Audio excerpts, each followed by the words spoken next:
este nuevo punto doctrinal. El día de hoy vamos a hablar de 3 virtudes humanas importantes para la crianza de nuestros hijos y también para nosotros. Vamos a hablar de la virtud del desprendimiento, la laboriosidad y la alegría.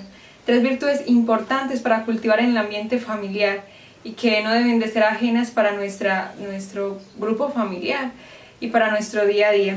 Es así como empezamos hablando del desprendimiento y empezamos con una anécdota de San José María que él cuenta en reuniones en las que él estuvo con varios matrimonios, con varias personas, y les contaba que cuando estaba pequeño su padre no le fue nada bien en los negocios y que él le daba gracias a Dios porque había sido así y porque él había podido contemplar la pobreza, porque en un momento de su vida fue que hubo ese corte en donde su padre no le iban bien en los negocios después de haber tenido una vida con verdadera comodidad. Entonces él dice y da a conocer que a partir de ese momento en que su padre no le iba bien en los negocios, él podía conocer verdaderamente lo que era la pobreza. Dice que tuvo que descender muchos peldaños la familia en la disposición económica y en la estimación social. Ahorita tendrían que cambiar la forma dice, lecturas diferentes de los hechos, con notable ligereza.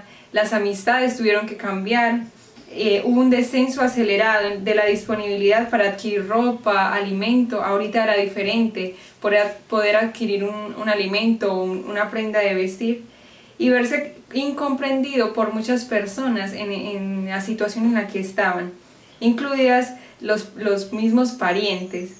Entonces él dice que tuvieron que adoptar evidentemente muchas decisiones traumáticas alrededor de esta situación, de tener que cambiar de tener todas las comodidades a tener que vivir verdaderamente pobreza. Dice entonces que hay que desprenderse de las raíces, explica el santo a las familias y a los matrimonios, dando el testimonio de lo que había pasado con su familia.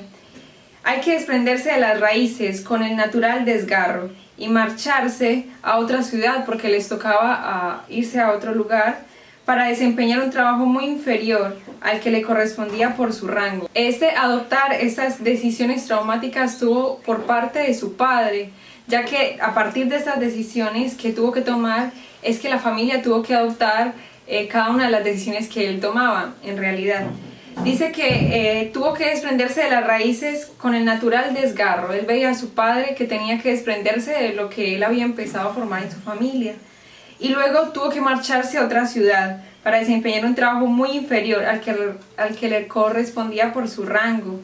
Dice entonces San José María que él observaba todo lo que hacía su padre, con semblante muy grave, aunque amable y lleno de serenidad, para no deteriorar el equilibrio y la paz familiar. Su padre, aún en medio de todas las dificultades podía tener un semblante de paz y un equilibrio para no deteriorar el ambiente familiar. Él era la fortaleza en ese momento para su familia.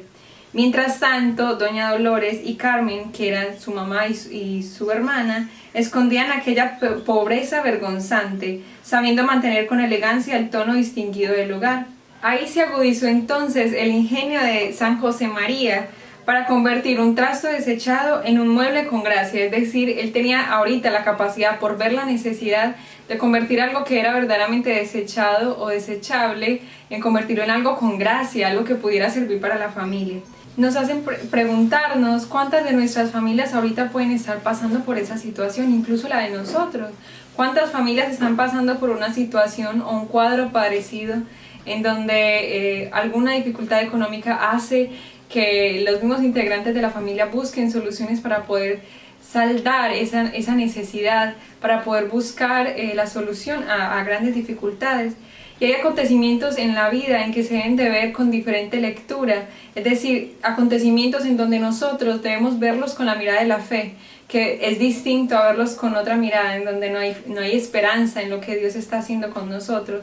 Y como cristianos debemos ver con fe cada acontecimiento de nuestra vida, cada dificultad, cada situación. Por muy difícil que parezca, nosotros debemos afrontarla con verdadera madurez, con exquisita madurez, Debemos verla con tal capacidad de que las cosas que puedan estar pasando a nuestro alrededor no afecten nuestra relación con Dios, no afecten esa unidad que debemos tener con nuestro Creador. Debemos entonces afrontar cada dificultad con alegría, con disposición de la voluntad de Dios. Debemos entonces también ver que cada cosa que pasa en nuestra vida, Dios lo quiere. Y si nosotros con esa mirada de fe aceptamos lo que Dios quiere para nuestra vida, verdaderamente vamos a cumplir la voluntad de Dios. Esas dificultades tampoco deben de afectar nuestras relaciones interpersonales, las relaciones entre padres e hijos, las relaciones entre esposo y esposa. Cada uno de las relaciones que podamos tener no deben de afectar las dificultades que tenemos. Al contrario, si nosotros la vemos con mirada de fe, si vemos que es la voluntad de Dios, efectivamente vamos a aceptarla con verdadera alegría. Es entonces como San José María Escrivá nos enseña cómo afrontar cada una de esas dificultades con verdadero heroísmo. Y aparte de eso, el afrontar con verdadero heroísmo esas dificultades hace que podamos desprendernos, como vemos como queremos conocer esa verdadera virtud. Los santos estaban verdaderamente desprendidos de sus cosas materiales, de las cosas que los rodeaban.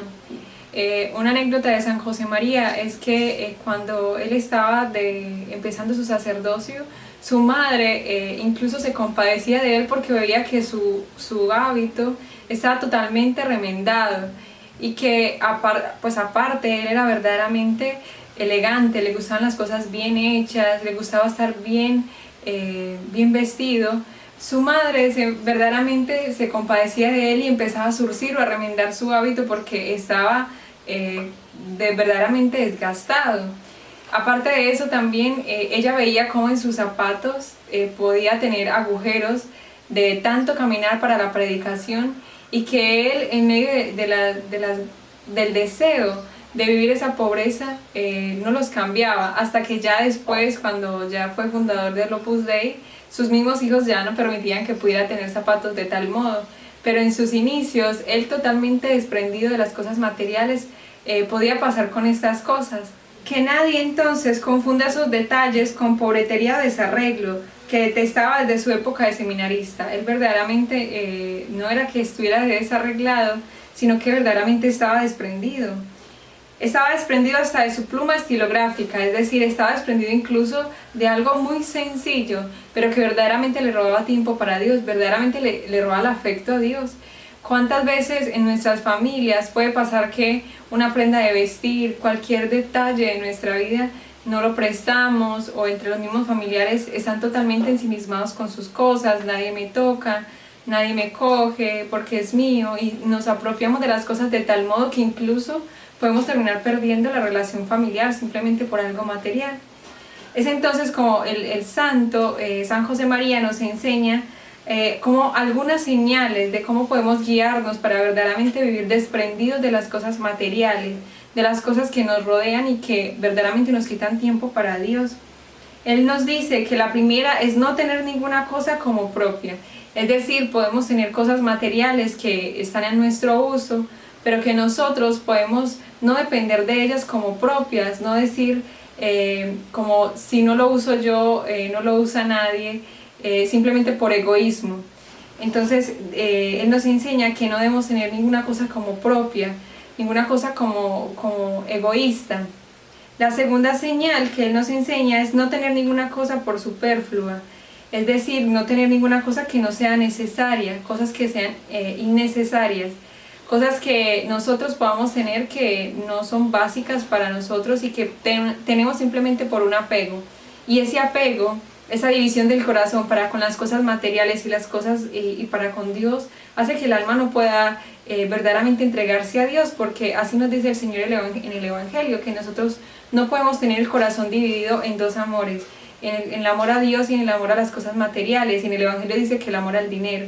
Pero nosotros no podemos tener el corazón como cristianos, que predicamos el amor a Jesucristo y el amor a Dios, el corazón dividido, sino que al contrario, debemos nosotros aprovechar al máximo ese desprendimiento que nos enseña el santo para poder tener una íntima unión con Dios. El tercero es no quejarse cuando falta lo necesario, cuando no tenemos algún alimento, cuando no tenemos alguna prenda de vestir, simplemente no quejarnos, porque a veces nos la pasamos todo el tiempo reprochando por lo que no tenemos, en vez de dar gracias a Dios y buscar una solución. Y al contrario, así pasa muchas veces, nos la pasamos quejando pero no buscamos una solución.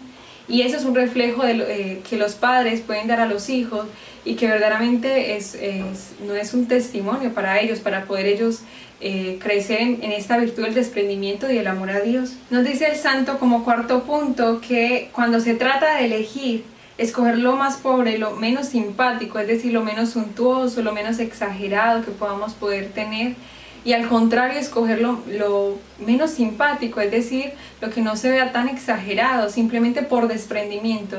Además, si estamos inclinados a siempre buscar la comodidad, es un ejercicio muy efectivo para poder nosotros verdaderamente inclinarnos al amor a Dios antes que a las cosas materiales. Como quinto, nos dice el santo, no maltratar nada en nuestro uso, ni en nuestra casa, ni en lugares donde trabajamos, ni en cualquier sitio en que nos encontremos.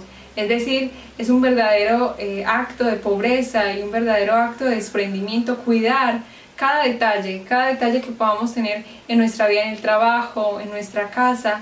Cada cosa material hace que el alma sea agradecida con Dios, porque agradece por lo que el Señor le permite para vivir. Entonces, así sea en el trabajo y las cosas sean evidentemente de otro dueño, nosotros debemos cuidarlos tal como si fueran nuestros, porque es un acto de amor hacia Dios por todo lo que hace por nosotros. El sexto es aprovechar el tiempo, y es verdaderamente una exhortación para nosotros porque debemos entonces aprovechar cada momento de nuestra vida para darle gloria a Dios. Y ese desprendimiento de las cosas materiales hace que nosotros podamos pensar más en cómo amar ese ser que debemos amar, que es Dios. Es así entonces, como viendo todos estos ejemplos de cómo nosotros verdaderamente debemos inclinarnos al amor hacia Dios y desprendernos de todo lo material, es como debemos darnos vuelta por los armarios de la casa para descubrir ropas y enseres que llevan años sin utilizarse, aunque estén en buen uso.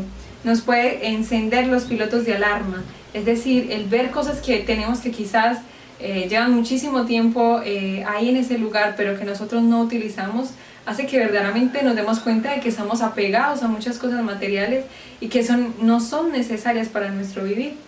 Hacer un inventario de bolígrafos, rotuladores, plumas estilográficas, que entre todas estas cosas acumulamos. Puede ser un ejercicio saludable para despertar la atención. Además, darnos cuenta de que en el momento, cuando es la madre quien se come las sobras del día anterior porque le gustan mucho, es que el resto de la familia se esté, es decir, esa negación que hace la madre para poder desprenderse de sus gustos, para poder desprenderse de lo que a ella le gusta, de lo que quiere comer, para poder que sus hijos puedan comer lo que verdaderamente está en la cesta familiar, lo que verdaderamente es tan exquisito. Es verdaderamente un desprendimiento que sin darnos cuenta las madres hacen por los hijos. Además, darnos cuenta de que si cambiamos el régimen de gastos cuando paga la empresa, es que el desprendimiento corre parejo a la frescura, es decir, que cuando se recibe el pago y verdaderamente se cambia todo el régimen de gastos, se gasta todo el dinero que se recibe, se malgasta, hace que la familia corra parejo a esa frescura, es decir, a ese derroche de beneficios por parte de Dios. Además, pueden haber algunas orientaciones generales acerca de cómo se debe vivir ese desprendimiento, ejemplo de las madres de familia. Y podemos ver ese sacrificio como primero de las madres de familia, en donde verdaderamente están desprendidas de sus gustos, de lo que quieren, de lo que verdaderamente les agrada por darle todo a sus hijos. Y es ahí donde está la verdadera realidad de la pobreza, porque es ahí donde las madres nos enseñan que desprendidas de todos sus gustos pueden darle ese amor a sus hijos. Y el amor es lo que da el sentido a ese sacrificio, ese amor de madre es lo que verdaderamente da el sentido a ese sacrificio, de darle lo que ella quisiera comer, tener, poseer, pero lo da por sus hijos. Y otra de las orientaciones que podemos contemplar es el confort, en su sentido positivo, es decir, no es lujo ni voluptuosidad, sino hacer la vida agradable a la propia familia y a los demás, para que todos puedan servir mejor a Dios. Es entonces ese confort que nosotros podemos darle a nuestra familia incluso en medio de la pobreza, porque no se necesita lujo ni dinero para poder amar a nuestra familia, amar a los hijos, de manera que ellos puedan contemplar el amor de Dios. No se necesita ese dinero. Entonces aquí podemos ver ese sacrificio y ese confort que dan las madres para con sus hijos, enseñándoles y mostrándoles su verdadero amor. Luego el santo San José María Escrivá también enseñaba muchísimo a las familias, a los matrimonios, cómo educar los hijos. Y especialmente les enseñaba cómo los padres no deben caer en falsos sentimentalismos acerca de la crianza de los hijos y verdaderamente adoptar una posición radical frente a las virtudes que deben de adquirir los hijos, porque evidentemente son ellas, las virtudes, las necesarias para que los hijos puedan después, en su futuro, convertirse en verdaderos cristianos y figurarse verdaderamente virtudes a lo largo de su vida. Entonces dice que alertaba verdaderamente a los padres. Un buen criterio es que vayan los hijos cortos de dinero, de lo contrario se aburguesan, dice el santo, les resulta fácil gastarlo y difícilmente caen en la cuenta del esfuerzo que supone ganarlo.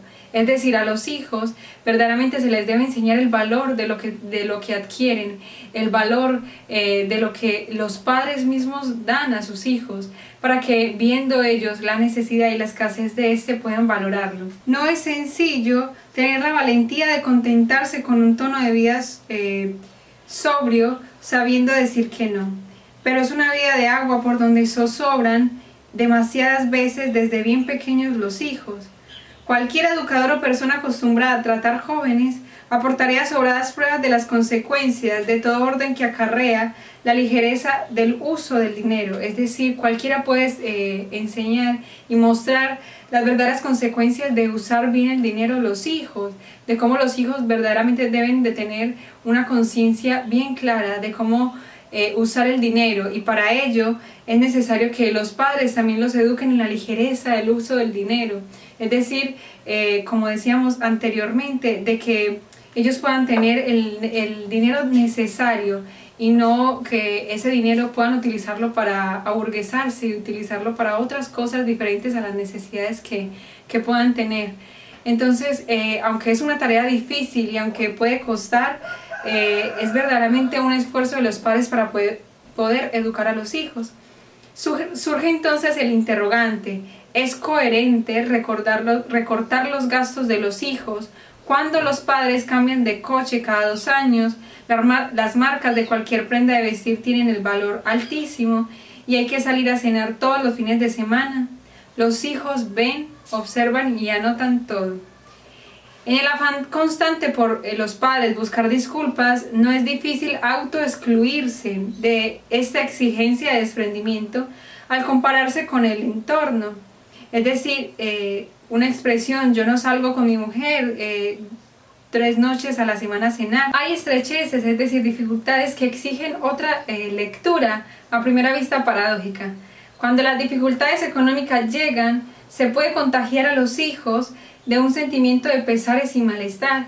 Quizás se presenta la gran oportunidad de bajar a la heladería más próxima y subirse 1 kilo de la mejor marca para romper el aire sombrío y dificultuoso.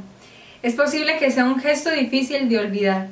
El polo casi opuesto sobreviene cuando la holgura económica es tan evidente que los hijos la ven rebosante en todo el ambiente familiar y la computan en una visión sesgada con la utilidad del dinero, es decir, que a más dinero más amigos los rodean y mayor facilidad para destacar en ellos. Puede que ellos tengan entonces esa dificultad de ver que mientras más dinero puedan tener, más amigos puedan tener y más destacan sobre ellos.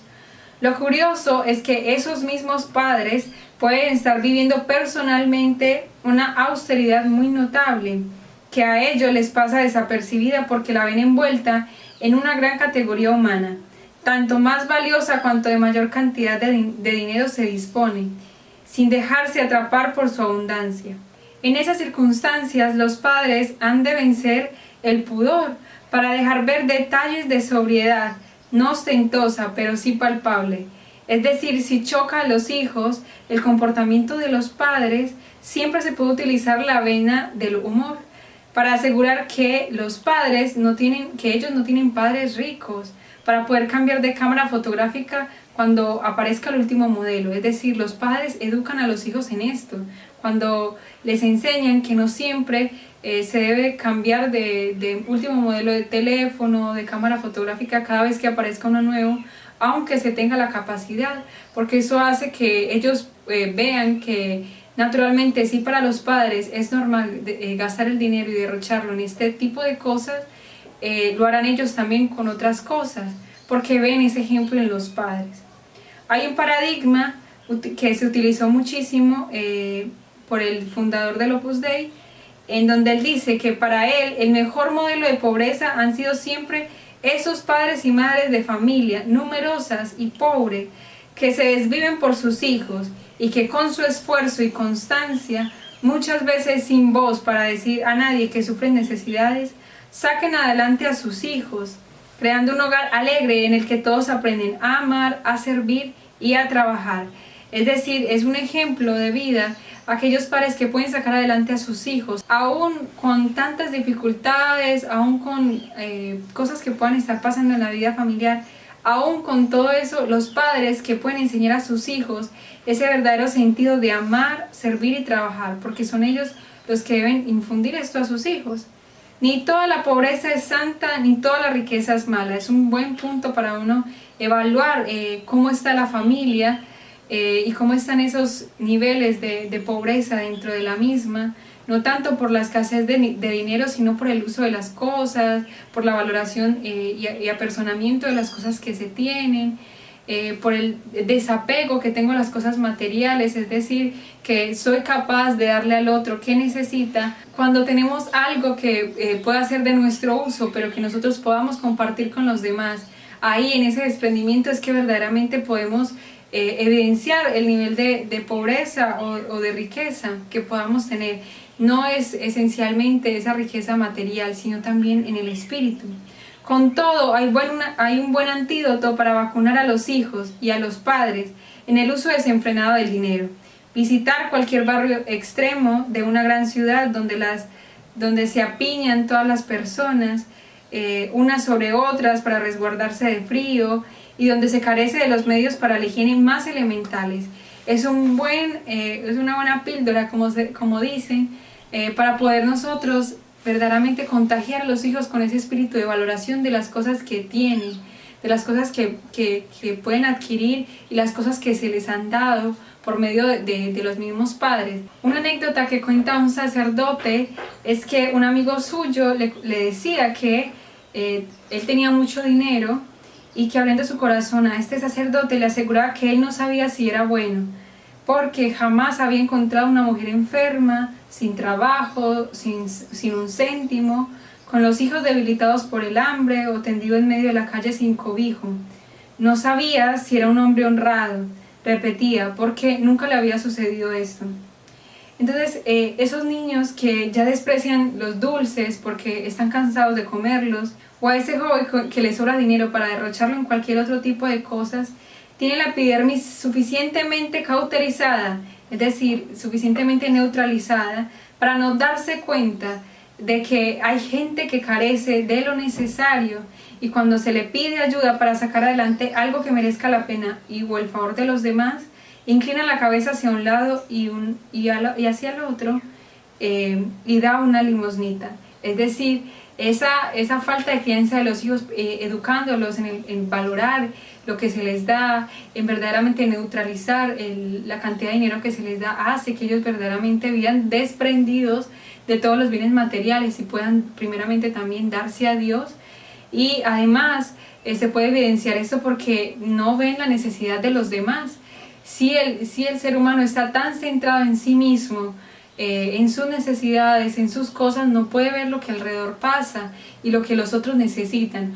Es por esto que en este caso, este joven que verdaderamente no sabe en qué gastar su dinero, está todo el tiempo pensando en qué hacerlo y no ve las necesidades de los demás, no ve las necesidades de aquellos que le rodean. Por eso este amigo del sacerdote, que tenía bastante dinero, no podía conocer lo que alrededor pasaba, porque evidentemente estaba tan centrado en su dinero, en sus comodidades, en lo que él tenía, que no podía ver una mujer con necesidades naturalmente, porque siempre estaba concentrada en las suyas. Para atender a todas estas necesidades, entonces, hay otro resorte que supone la pobreza cristiana. Los hijos, antes de aprender a gastar el dinero, han de saber ganarlo. Es importantísimo, porque los hijos, para poder que puedan valorar lo que se les da, primero tienen que aprender a ganarse las cosas, a ganarse el dinero. Para que ellos puedan valorar aquella cosa, deben aprender a ganársela. El verdadero desprendimiento lleva a ser muy generoso con Dios y con nuestros hermanos, a moverse, a buscar recursos, a gastarse para ayudar a quienes pasan necesidad.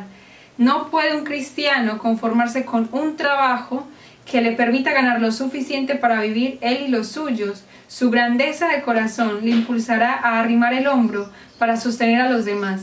Es decir, aunque evidentemente puedan pasar dificultades en el trabajo, puedan haber dificultades económicas en la familia y en el trabajo del padre, naturalmente se debe siempre de buscar, como un cristiano generoso, saciar las necesidades de la familia, pero con tanta generosidad y con tanto deseo de trabajar y de ganarse las cosas. El cristiano debe apuntar siempre también a ayudar a los demás, a que de lo que gana pueda darse a los demás, pueda ayudar a los demás en cada una de sus necesidades, porque el cristiano reconoce que ha nacido para adorar y alabar a Dios y agradarlo a Él, y lo hace por medio de sus hermanos, amando al otro, amando al prójimo. Antes de concluir entonces esta virtud humana del desprendimiento, vamos a contar una anécdota del santo San José María sobre el ingenio y la agudeza para enseñar y dar una idea acerca de esto del desprendimiento. Y esta anécdota empieza diciendo que un día fue a dar un paseo con su hermano. El niño le pedía siempre que le comprase caramelos. Le gustaban especialmente unos que vendía un viejecito de la esquina de una calle cercana de donde vivían. Se llamaban chupetes o chupones. Aquel día, mientras se acercaban al puesto en que el hombre vendía su mercancía, una ráfaga de viento levantó una polvareada y ensució los caramelos. Sin pensarlo dos veces, el viejecito los tomó uno a uno y los fue limpiando a lametones. Desde ese día, Santiago, es decir, el niño, renunció para siempre a esos caramelos. El santo, entonces, divirtiéndose bastante con la reacción del niño, le hizo considerar que a veces las cosas del mundo son como los caramelos, porque naturalmente el santo, viendo la situación física, podía sacar algo extraordinario y sobrenatural, como siempre. Entonces le dice que a veces las cosas del mundo son como los caramelos, que después de desearlos tanto, acaban por perder su atractivo y termina por repugnarnos. El quid del chupón está en el deseo, en crearse necesidades. Desde esa raíz brota la savia que alimenta nuestras muy queridas posesiones, es decir, el crearnos necesidades innecesarias. Es entonces cuando nosotros debemos llegar a Dios con esas ilusiones limpias, con las que buscamos verdaderamente glorificar a Dios, alabarle y ajustar nuestra voluntad a esa norma clara y precisa. Señor, quiero esto o aquello solo si te agrada, porque si no, a mí, ¿para qué me interesa? Debemos llegar con el alma verdaderamente desprendida a Dios para poder llegar a afirmar esto. Señor, quiero lo que tú quieras. Si tú no lo quieres, ¿yo para qué lo querría? Asestamos así un golpe mortal al egoísmo y a la vanidad, que serpean en todas las conciencias, de paso que alcanzamos la verdadera paz en nuestras almas, con un deshacimiento que acaba en la posesión de Dios, cada vez más íntima y más intensa. Ahora vamos a hablar de la virtud de la laboriosidad y empezaremos con una afirmación del Papa San Juan Pablo II en la homilía de la beatificación de San José María, que dice: con sobrenatural intuición, el beato José María predicó incansablemente la llamada universal a la santidad y al apostolado. Cristo convoca a todos a santificarse en la realidad de la vida cotidiana. Por ello, el trabajo es también medio de santificación personal y de apostolado cuando se vive en unión con Jesucristo. pues el Hijo de Dios al encarnarse se ha unido de cierto modo a toda la realidad humana del hombre y a toda la creación. Dice el santo entonces, San Juan Pablo II, expresando cómo San José María ha enseñado durante toda su vida apostólica, cómo el hombre se une a esa santidad por medio de las cosas pequeñas, de las cosas comunes, de las cosas de la vida cotidiana. Laborioso es entonces el que ama el trabajo, es aquel que cumple diligentemente las actividades necesarias para alcanzar progresivamente su propia madurez natural y sobrenatural, y ayuda a los demás a hacer lo mismo. Es decir, no es solamente quien trabaja y quien busca siempre amar el trabajo, sino aquel quien lleva a los demás a trabajar. Ayuda a los demás a hacer lo mismo en el trabajo profesional y en el cumplimiento de los demás deberes. Es decir, los hijos han de saber que amar el trabajo no solo consiste en ir al colegio, universidad o cada una de las actividades que pueda tener, o desarrollar un trabajo profesional. No significa que el trabajo, la laboriosidad sea eso, sino que hay otros deberes: cuidar un hermano más pequeño, colaborar en la casa con cada uno de los trabajos, las tareas, acompañar a un enfermo o necesitado, participar en la institución de ayuda a los demás. El llamado señorito no tiene cabida en un hogar cristiano, es decir, los hijos deben verdaderamente apropiarse de los deberes y necesidades de la propia familia, porque eso es verdaderamente amar y ser laboriosos. No es simplemente cumplir con un estudio, cumplir con el trabajo o alguna labor, sino que debe apropiarse de todas las necesidades de la casa, de cuidar a su hermano, de ayudar en la cocina, de ayudar en los quehaceres de la casa. Sin duda, entonces, se exige un notable esfuerzo por parte de los padres, pues la pereza es contagiosa. Hay una anécdota en donde se cuenta que un niño de un poco más de 5 años, al que el profesor le pidió que dibujara a su padre, no lo dudó. Gabarateó la figura de un hombre tumbado en un sofá. Aquel padre pasaba muchas horas trabajando en su despacho, pero cuando llegaba a la casa, proyectaba esa imagen que el hijo conservaba plásticamente. Es decir, aunque el papá verdaderamente trabajaba y era verdaderamente esforzado para poder cumplir con sus deberes en el trabajo, cuando llegaba a casa enseñaba a sus hijos y le mostraba a su hijo que verdaderamente estaba cansado, pero su hijo simplemente veía esa parte de su padre, en el momento en que estaba cansado y simplemente se tiraba en el sofá.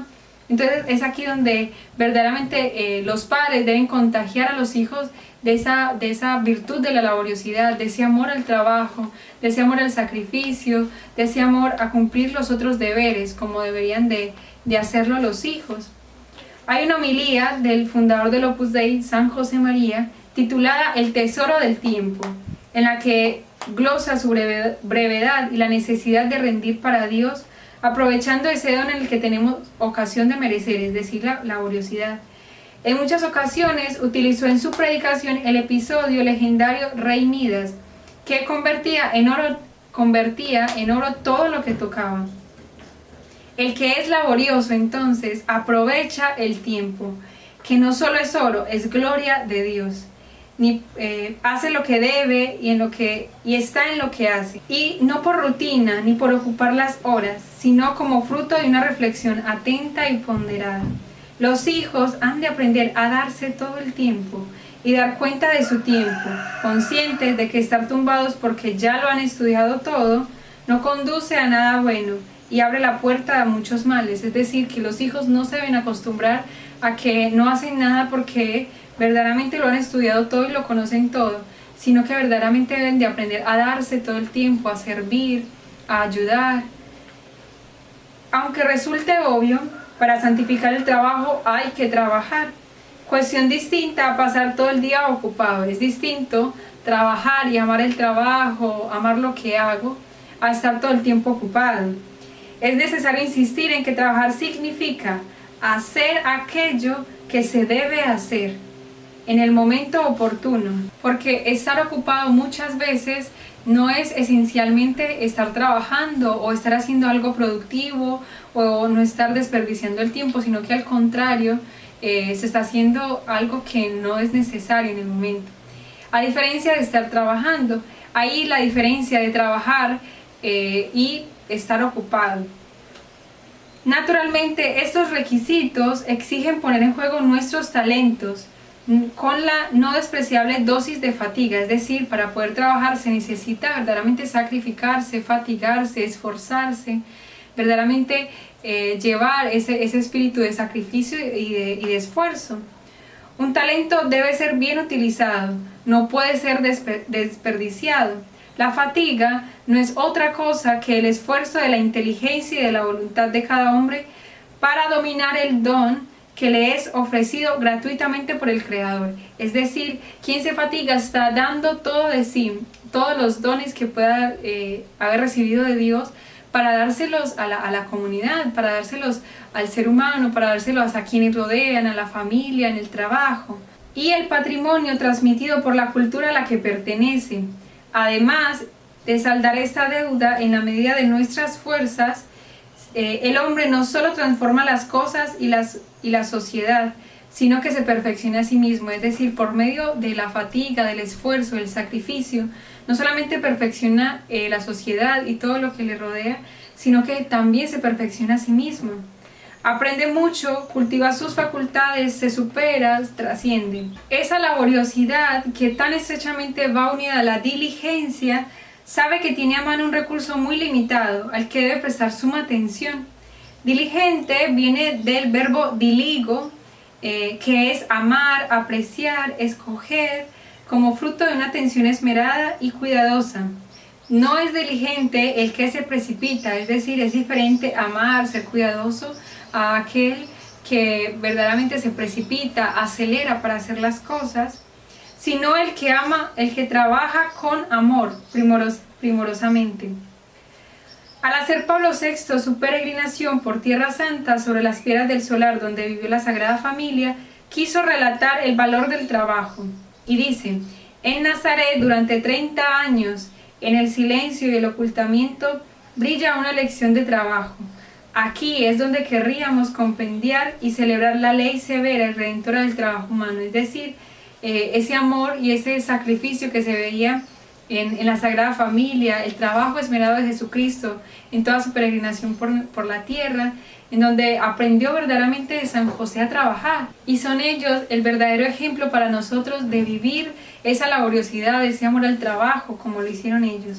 En esa amorosa y servicial entrega de Jesucristo, en el taller del carpintero, la que, al ser recordada por el genio vivo de San Pablo en sus cartas, le remueve las entrañas para exhortar a los cristianos. Es decir, San Pablo nos exhorta en sus cartas con esta expresión, a nosotros los cristianos. Para alcanzar este legado, el hombre no debe limitarse a hacer cosas, a construir objetos, de forma tan autónoma o tan automática como una máquina.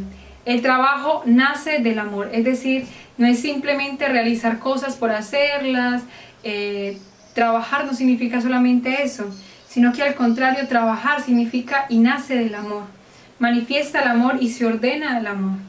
Desde que empiezan a traer los deberes del colegio, los niños han de aprender a dar sentido a ese trabajo, a vencer la desgana, a olvidar la conjugación del verbo apetecer, porque les compensará a gusto, que se sentirán al terminar la tarea. Es decir, que muchas veces los hijos siempre van a querer sentirse a gusto por lo que viene después de terminar una tarea y no tienen ese verdadero sentido de sacrificarse, de amar el trabajo, la laboriosidad, el amor a ese sacrificio de terminar la tarea, no por lo que viene, sino por en sí mismo tener esa virtud. La presencia de los padres al alcance de las manos para vencer esa pequeña dificultad no debe confundirse con la vigilancia policíaca. Han de aprender los hijos a amar el estudio para después amar el trabajo. Importantísimo. Los hijos deben aprender a amar el estudio para poder después amar el trabajo. Como lema para vuestro trabajo se puede indicar para servir, servir. No basta querer hacer el bien, sino que hay que saberlo hacer.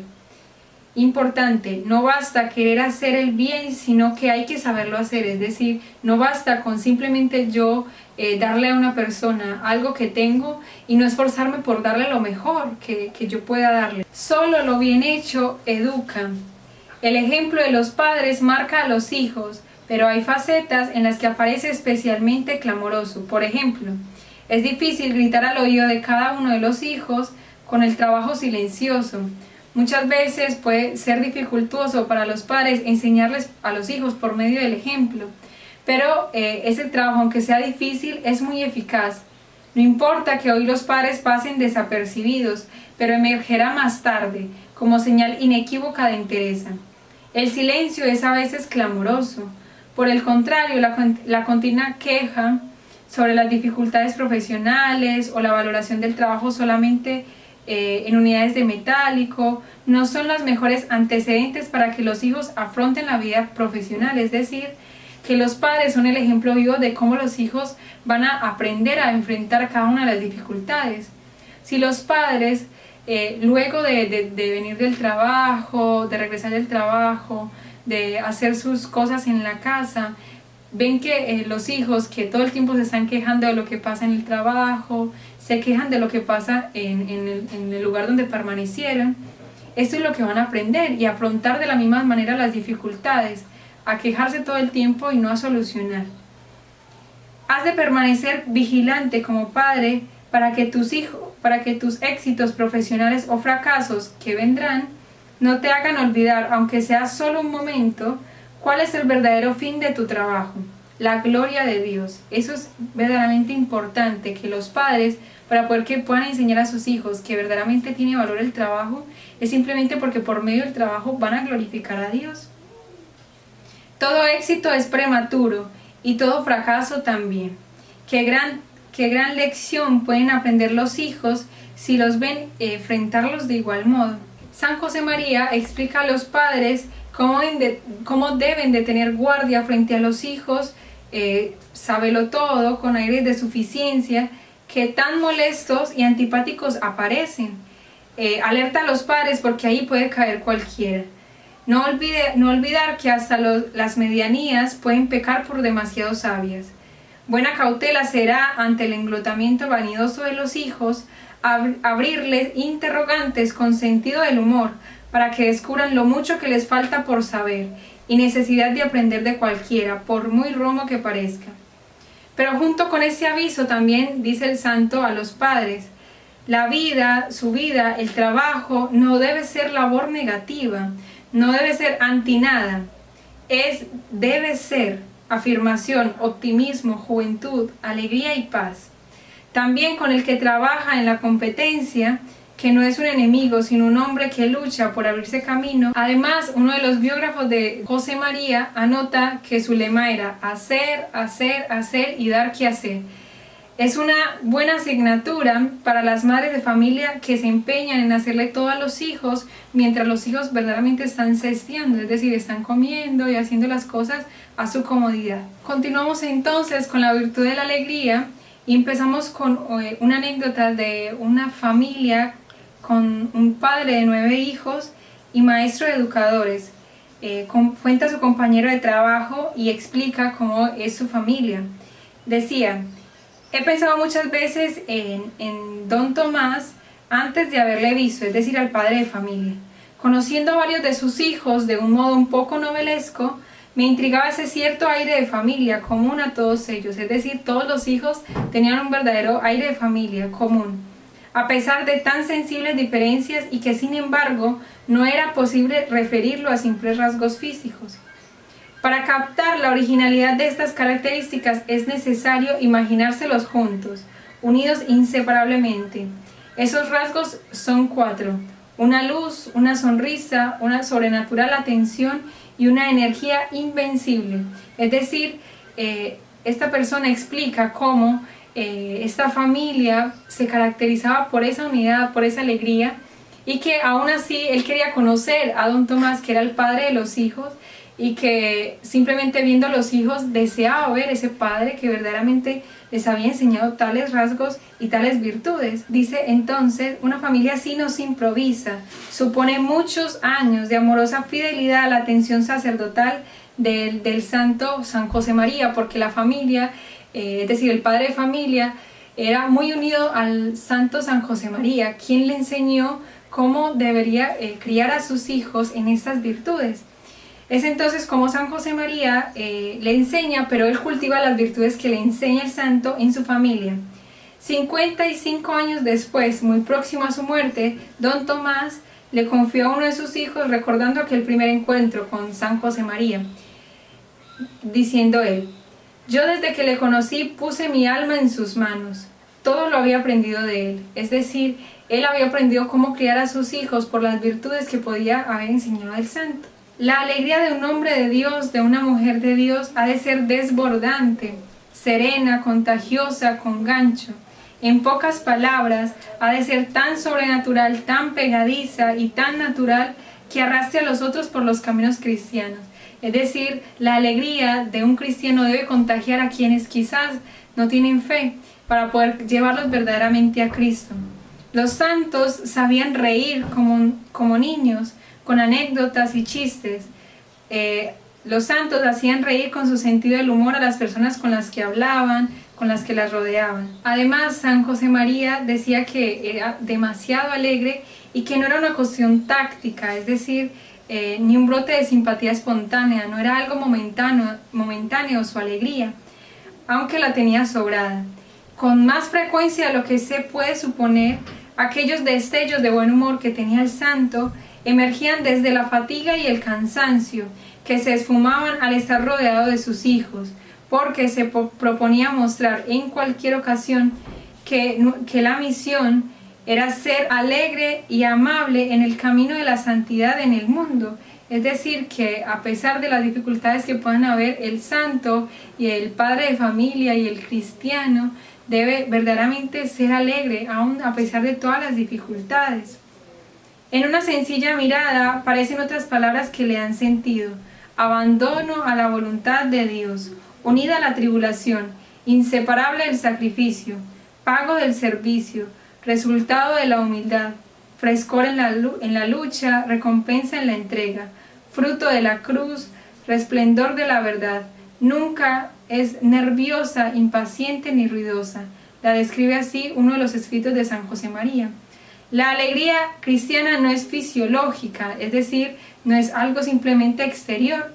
Su fundamento es sobrenatural y está por encima de la enfermedad y de la contradicción.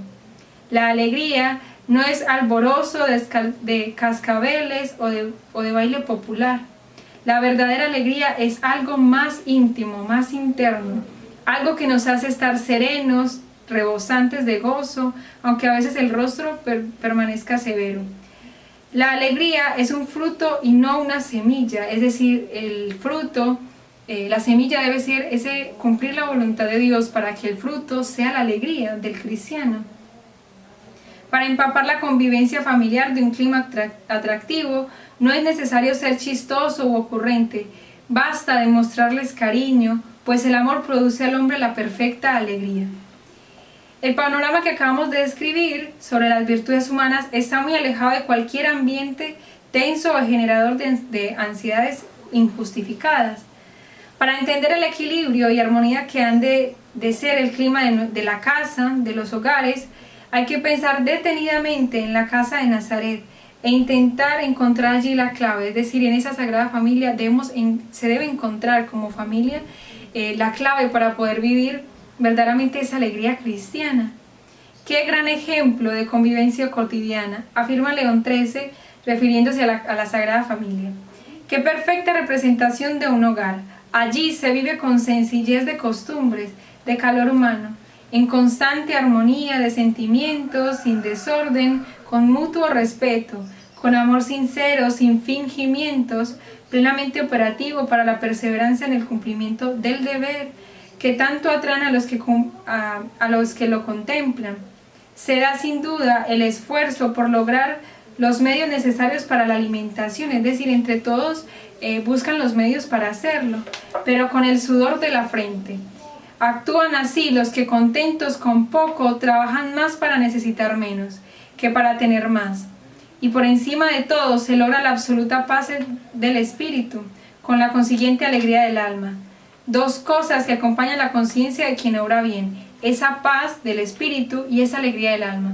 Es decir, la consecuencia de nuestros buenos actos son esa alegría y esa paz que necesita el alma del cristiano, y también el querer siempre cumplir la voluntad de Dios, el querer siempre agradar a Dios. Y esa siempre debe ser la base de toda familia. La unidad, el amor, la alegría, todo debe de estar unido a Dios. Todo nuestro ser y nuestras intenciones para con nuestra familia debe estar unido a Dios.